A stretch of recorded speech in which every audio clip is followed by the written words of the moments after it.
La Reine des Cieux était censée avoir disparu.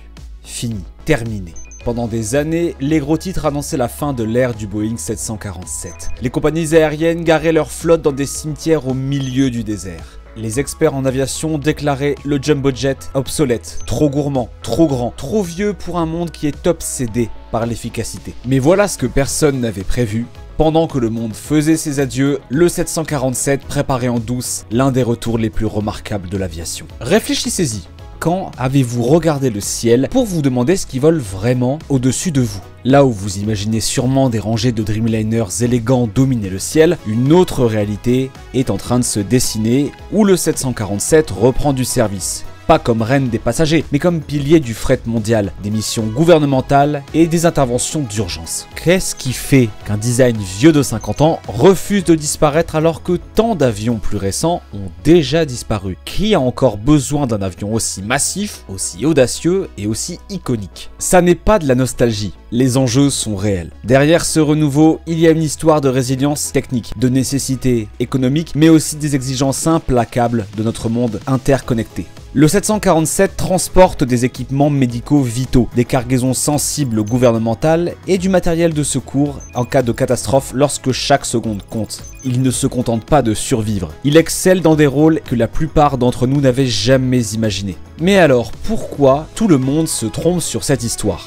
Dans les prochaines minutes, je vais vous révéler la vérité derrière le renouveau du 747. Pas seulement comment il a survécu aux sceptiques, mais pourquoi son second acte pourrait être encore plus important que le premier. Cette légende n'est pas seulement vivante, elle décolle de nouveau. Lorsque le Boeing 747 a rugi pour la première fois sur la piste en 1969, il n'a pas juste changé l'aviation, il a rétréci le monde. Soudain, les océans semblaient plus petits, des villes à des milliers de kilomètres l'une de l'autre n'étaient plus qu'un vol époustouflant. Durant des décennies, le 747 était plus qu'un avion. C'était un symbole de possibilité, sa bosse iconique reconnue instantanément de New York à Sydney. La Reine des Cieux rendait le voyage aérien glamour, magique et accessible. Mais chaque âge d'or connaît son crépuscule. Au 21e siècle, les mêmes qualités qui ont rendu le 747 légendaire sont devenues son talon d'Achille. 4 moteurs buvaient du carburant à des taux que nul comptable moderne ne pouvait justifier. Les coûts de maintenance ont explosé. Les compagnies aériennes, toujours à la recherche d'économie, ont commencé à privilégier des bimoteurs efficaces comme le 777, l'A350 et le 787.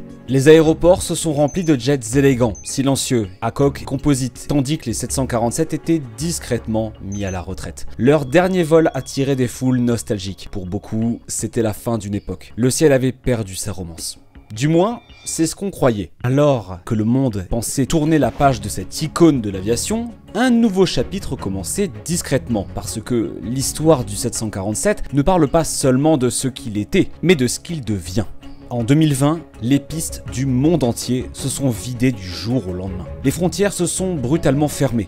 Les vols passagers ont disparu. L'industrie de l'aéronautique s'était préparée à une crise sans précédent. Pour les compagnies aériennes, le silence était assourdissant. Mais pour le Boeing 747, un avion presque condamné à la retraite, le chaos signait le début d'un nouvel acte.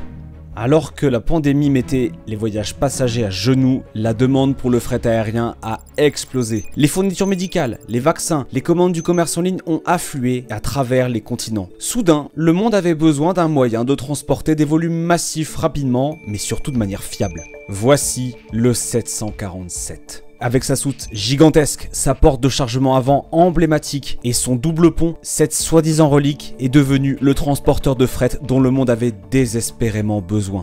Là où les terminaux restaient vides, les 747 cargos fonctionnaient sans arrêt, transportant tout, des équipements de protection venus de Chine aux médicaments essentiels destinés à l'Europe et à l'Amérique du Nord. Atlas Air, UPS et Cargolux ont engagé leur flotte pour un service continu. Les compagnies aériennes qui avaient mis leur jumbo au sol se sont précipitées pour les remettre en service. Certaines ont même converti d'anciens 747 passagers pour transporter du fret sur le pont principal. La Reine, autrefois jugée trop grosse et trop gourmande en carburant, possédait maintenant exactement les caractéristiques qui la rendaient indispensable. Le clou du spectacle, les 747F transportaient des milliers de tonnes de marchandises d'urgence à un moment où l'espace cargo sous les avions passagers avait disparu. Les géants du e-commerce, face à un monde qui achetait soudainement depuis chez lui, comptaient sur la capacité et l'autonomie du 747 pour garder les rayons approvisionnés. La porte avant unique de l'avion permettait d'expédier des cargos hors normes, que ce soit des camions, des générateurs, voire des hélicoptères, lorsque les chaînes d'approvisionnement ne pouvaient se permettre aucun retard. Mais ce n'était pas qu'une solution temporaire. La pandémie a prouvé que dans un monde logistique fragile et en cas d'urgence mondiale, le 747 n'était pas obsolète. Il avait une valeur unique. Les compagnies aériennes et les géants du fret ont redoublé d'efforts, en investissant dans de nouvelles variantes cargo et en prolongeant la carrière des anciens appareils. La Reine des Cieux avait trouvé une seconde jeunesse. S'il y a un seul avion qui incarne la renaissance du 747, c'est le 747-8F. Ce n'est pas juste un autre cargo, c'est le porteur moderne du flambeau de l'héritage Jumbo, conçu spécialement pour faire ce qu'aucun autre avion ne peut faire. Le 747-8F est un titan du fret. Avec son pont principal immense, sa porte de nez emblématique, mais surtout sa capacité à tout avaler, des moteurs d'avion jusqu'aux scènes de concert, il est devenu la référence pour les missions hors normes et urgentes. Lorsque les équipes médicales ont dû déplacer d'énormes cargaisons de vaccins au plus fort de la pandémie, c'était des 747-8F qui atterrissaient à l'aube, déchargeant des palettes hautes de 3 étages. Lorsque le commerce en ligne a explosé et que les chaînes d'approvisionnement ont craqué, UPS et Atlas Air n'ont pas juste maintenu leur 747-8F en vol, ils ont élargi leur flotte. Atlas Air a ajouté 3 nouveaux 747-8F en 2024, portant leur flotte à 65 Jumbo. Leur PDG a été clair. Aucun autre avion ne pouvait suivre la demande, même pas les derniers bimoteurs. Mais UPS est allé encore plus loin, en adaptant des 747-8F pour les produits pharmaceutiques sensibles à la température et en effectuant des trajets records entre l'Asie et l'Amérique du Nord. Chez Cargolux, les équipages décrivent le 747-8F comme la colonne vertébrale de notre réseau mondial. Les histoires sont légendaires. Un seul 747-8F transportant toute une flotte de camions de pompiers vers l'Australie. Un autre atterrissant dans des aéroports reculés où aucun autre avion gros porteur ne pouvait se poser. Les opérateurs ont battu des records de cargaison. Un vol d'Atlas Air ayant transporté 137 tonnes métriques, une charge utile qui ferait pâlir la plupart des avions. Mais ce n'est pas qu'une question de volume. La porte de nez permet de charger des cargos hors normes que vous ne pourriez littéralement pas mettre dans un autre cargo. Des hélicoptères ou satellites, si c'est trop gros pour un avion standard, la solution est simple, appelez un 747-8F.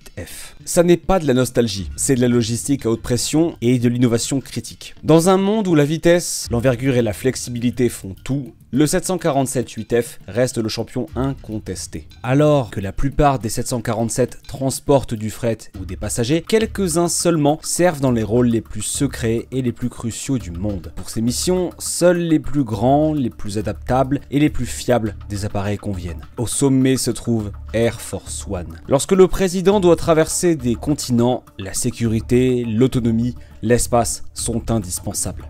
La plateforme 747-200B, fortement modifiée, bourrée de systèmes de communication et aussi de défense classifiée, devient une maison blanche volante, capable de faire tourner le pays à 12 000 mètres d'altitude. Pourquoi le 747 ? Aucun autre avion ne combine à la fois l'autonomie, la fiabilité et le volume nécessaire pour transporter le personnel, les journalistes et la sécurité tout en hébergeant un centre de commandement mobile. Même aujourd'hui, alors que Boeing prépare de nouveaux 747-8 de prochaine génération et potentiellement un autre 747 pour le Qatar pour un futur service présidentiel, le Jumbo reste la référence absolue pour les chefs d'État. Mais le CV gouvernemental du 747 va plus loin. Voici le 4B Doomsday Plane, un 747 transformé en poste de commandement durci et capable de survivre à une attaque nucléaire. Équipé de couches de blindage, de radios à sécurité maximale et de technologies suffisantes pour gérer une guerre depuis le ciel, ces appareils sont conçus pour décoller en quelques minutes et rester en vol pendant des jours. Les histoires abondent sur leurs missions furtives, tournoyant à proximité de Washington lors de crises ou prêts à décoller depuis des lieux secrets dès que l'ordre mondial vacille. La simple vue d'un E-4B sur le tarmac annonce que la situation vient de devenir sérieuse. Au-delà des États-Unis, d'autres pays utilisent le 747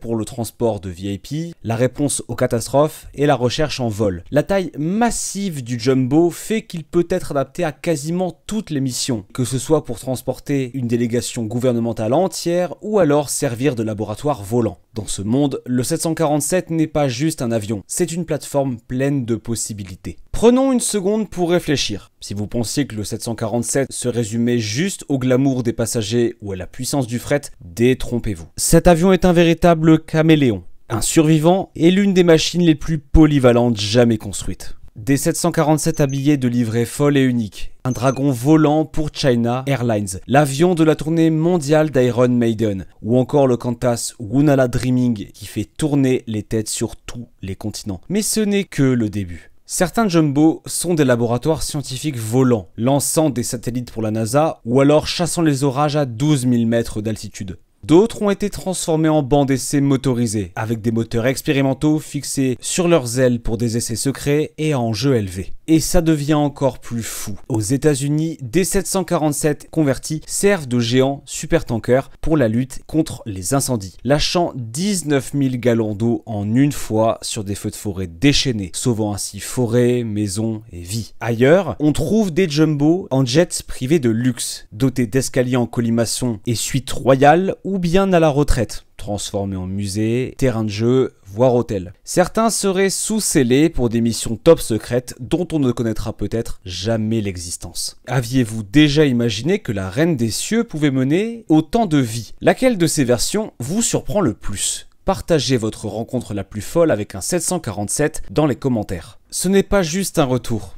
C'est une réinvention totale. L'histoire du 747 ne parle pas d'accrocher au passé. Cette histoire parle d'adaptation, d'évolution, de rester indispensable d'une manière que personne n'avait prévue. Si vous pensez que ses meilleurs jours sont derrière elle, restez dans le coin. Le prochain chapitre du Jumbo ne fait que commencer. Avec tous ces retours et réinventions, combien de temps le 747 peut-il vraiment encore voler? Voici la vérité. Pour la Reine des Cieux, la fin n'est pas encore écrite et elle ne le sera pas avant un certain temps. Les experts de l'industrie prédisent que les cargos 747, en particulier le puissant 747 8F, resteront en service actif jusqu'au milieu des années 2030, voire même dans les années 2040. Pourquoi? Simple. Rien d'autre ne correspond à leur capacité de charge, leur flexibilité de chargement par le nez ou leur aptitude à transporter des cargos hors normes à travers les continents sans aucun effort. Même si les versions passagers se font rares, la flotte de cargo continue de croître dans certains secteurs, avec des compagnies aériennes qui investissent des millions pour maintenir ces géants en état de vol et aussi transformer de vieux appareils passagers en véritables chevaux de bataille du fret.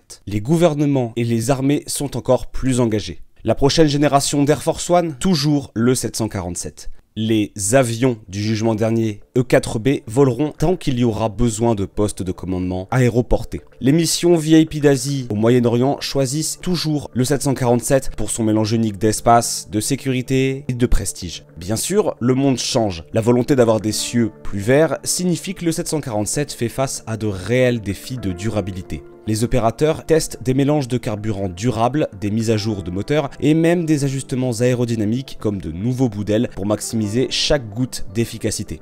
Mais soyons honnêtes, l'époque de commander des 747 neufs pour les passagers est révolue. Les gros porteurs modernes à deux moteurs comme le 777X et l'A350 ont pris le dessus. Et pour de bonnes raisons. La consommation, les émissions, mais surtout l'économie favorisent clairement deux moteurs plutôt que quatre. N'attendez pas que les compagnies aériennes remettent le 747 sur les lignes régulières passagers. Cette époque est terminée. Pourtant, en tant que cargo, plateforme gouvernementale ou alors jet de mission spécialisé, le règne du 747 continue. Il ne s'accroche pas au passé, il trouve de nouvelles façons d'être utile.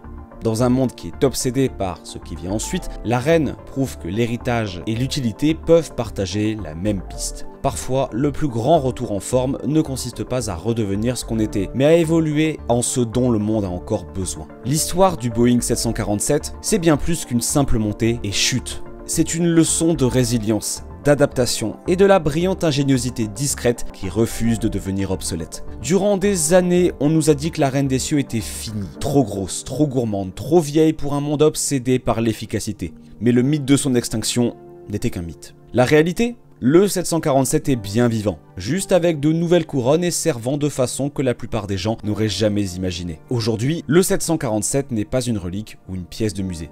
Il est là, propulsant les chaînes d'approvisionnement mondiales, transportant des chefs d'État, prêts à intervenir en temps de crise et apparaissant dans les rôles les plus inattendus, du combat contre les incendies au laboratoire volant. C'est une histoire de retour, oui, Mais plus que ça, c'est une évolution. La Reine a peut-être quitté les feux de la rampe des passagers, mais son second acte est sans doute aussi important, audacieux et inspirant que le premier. Ce voyage dit tout sur l'aviation elle-même. L'innovation ne signifie pas toujours repartir de zéro. Parfois, les designs les plus emblématiques durent parce qu'ils savent s'adapter. La carrière continue du 747 nous rappelle que le progrès et l'héritage ne sont pas des ennemis, mais des copilotes. Alors, à la Reine et à ses fidèles sujets, les pilotes, mécaniciens, les équipes cargo, les fans qui maintiennent son héritage vivant. La prochaine fois que vous verrez cette bosse si reconnaissable à l'horizon, souvenez-vous, les icônes ne disparaissent jamais vraiment. Elles trouvent juste de nouvelles façons de voler. Maintenant, j'ai envie de vous entendre. Avez-vous repéré un 747 récemment? Avez-vous déjà volé dessus ou assisté à un moment où le Jumbo a fait quelque chose d'inoubliable? Partagez votre histoire dans les commentaires ci-dessous.